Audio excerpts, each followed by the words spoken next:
पटना में आरोपियों की जमानत पर अब सुनवाई 25 जून को होगी। अब इस केस में अपडेट डायरी आने पर सुनवाई होगी। पहले 14 आरोपियों की सुनवाई पर आज ही उनकी जमानत पर आज सुनवाई होनी थी। इनमें से 13 की रेगुलर बेल पर सुनवाई होनी थी, जबकि संजीव मुखिया उसने अग्रिम जमानत की अर्जी दाखिल की थी। वो अभी इस केस में नाम आने के बाद से फरार है। आज की सुनवाई के बाद अब नई तारीख तय की गई है। 25 जून को इस मामले में अगली सुनवाई होगी। इस वक्त की बड़ी खबर, 13 आरोपी जिन्हें की 5 मई को हुई परीक्षा में बिहार में पटना में गिरफ्तार किया गया था, और एक आरोपी जो संजीव मुखिया है, बाप बेटा, जो पेपर लीक गैंग का सरगना वो बताया जाता है, इनकी जमानत पर अब सुनवाई 25 तारीख को होगी।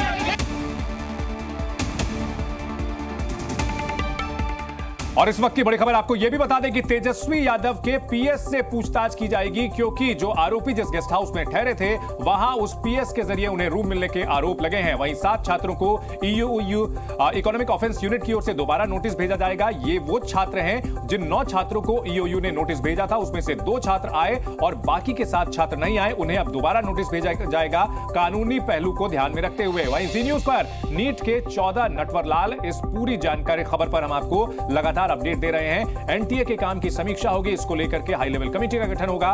25 जून को आरोपियों की बेल पर सुनवाई होगी। बड़ी 5 अपडेट हम आपको दे रहे हैं। तेजस्वी यादव के पीएस प्रीतम कुमार से ईओयू पूछताछ करेगी। वहीं 14 लोगों की जमानत पर अब 25 जून को सुनवाई होनी है, यह जानकारी मिल रही है। बिहार में इकोनॉमिक ऑफेंस यूनिट की रिपोर्ट में पेपर लीक की पुष्टि हुई है, यह भी बड़ी खबर है। ईओयू के एडीजी दिल्ली आए हुए हैं। वहीं नीट के 7 छात्रों को दोबारा ईओयू की ओर से नोटिस भेजा जाएगा। उधर 5वीं बड़ी अपडेट, एनटीए के काम की समीक्षा के लिए कमेटी बनेगी। इस वक्त की बड़ी खबर, नीट परीक्षा जिसको लेकर जी न्यूज लगातार मुहिम चला रहा है, इससे जुड़ी हुई 5 बड़ी अपडेट हम आपको दिखा रहे हैं।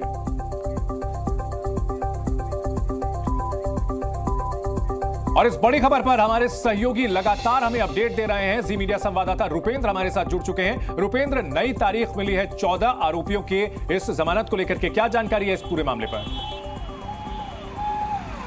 देखिए, नई तारीख मिली है और राजेंद्र कुमार सिंह है, उनके अदालत में ये सुनवाई चल रही थी। एडीजे 5 है और जैसे ही सुनवाई शुरू हुई वैसे ही एनएचआई की डायरी को मांगा गया। पुलिस एनएचआई की डायरी को लेकर नहीं पहुंची हुई थी, तो 25 तारीख की नया डेट दिया गया कि 25 तारीख को अब सुनवाई होगी। और साफ तौर पर कोर्ट ने पुलिस को हिदायत दी है कि 25 तारीख को कोर्ट में एनएचआई के डायरी को पेश किया जाए। तो यानी कि अब जो है पुलिस एनएचआई की डायरी को लेकर 25 तारीख को पहुंचेगी और उसके बाद सुनवाई की प्रक्रिया जो है शुरू होगी। साफ तौर पर अदालत ने पुलिस को कह दिया है कि आप डायरी लेकर आए, क्योंकि आज डायरी लेकर पुलिस पेश नहीं हुई थी और 25 तारीख को अब अगली सुनवाई होगी। जी बिल्कुल, तो अब 25 तारीख को सुनवाई होगी। वहीं इस पूरे मामले को लेकर रुपेंद्र, बिहार के पूर्व डिप्टी सीएम और आरजेडी के नेता तेजस्वी यादव पर भी बीजेपी ने गंभीर सवाल उठाए हैं। बिहार के डिप्टी सीएम विजय सिन्हा ने साफ साफ आरोप लगाया है कि पेपर लीक में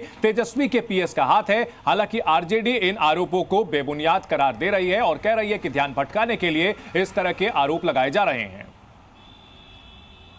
प्रीतम कुमार यहीं पर पीएस थे जब ये मंत्री विभाग के थे तेजस्वी यादव जी, और इसीलिए वो मंत्री शब्द का वहाँ उपयोग करवा लिए। दोनों का पत्र है, दोनों ने लिख के दिया है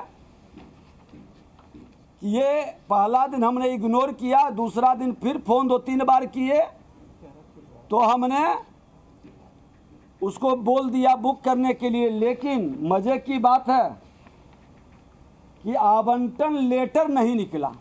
सरकार आपकी, तंत्र आपका, मंत्र आपका, षड्यंत्र आपका, आप अनुसंधान करो ना। गोधरा में कौन बैठा हुआ है, पूरी की पूरी चीज की जांच हो। इसमें तेजस्वी यादव का नाम घुसेरने की कोशिश करना, ये उनका अल्प ज्ञान भी दर्शाता है। और इस वक्त की बड़ी खबर, केंद्रीय शिक्षा मंत्री धर्मेंद्र प्रधान ने साफ साफ माना है कि पेपर लीक एनटीए की संस्थागत विफलता है। सुनिए उन्होंने क्या कहा। This question leak is a institutional failure from NTA. That's why we are assuring you there will be a reform committee, action will be taken, responsibility will be fixed.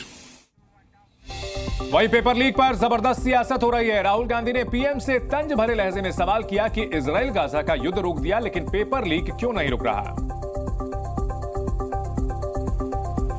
कहा जा रहा था कि नरेंद्र मोदी जी ने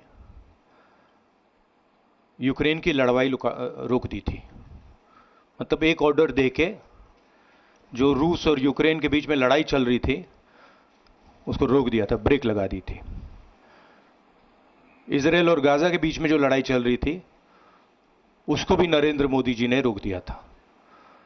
मगर किसी ना किसी कारण जो हिंदुस्तान में पेपर लीक हो रहे हैं उसको नरेंद्र मोदी रोक नहीं पा रहे हैं या रोकना नहीं चाहते हैं। मैं जानता हूं कि आप इन एग्जाम्स के लिए महीनों सालों काम करते हो। ये आपका फ्यूचर है और आपके फ्यूचर से खिलवाड़ किया जा रहा है। मध्य प्रदेश में व्यापम हुआ और अब उस व्यापम को नरेंद्र मोदी जी और उनकी सरकार पूरे देश में फैलाने का काम कर रही है। जी न्यूज़।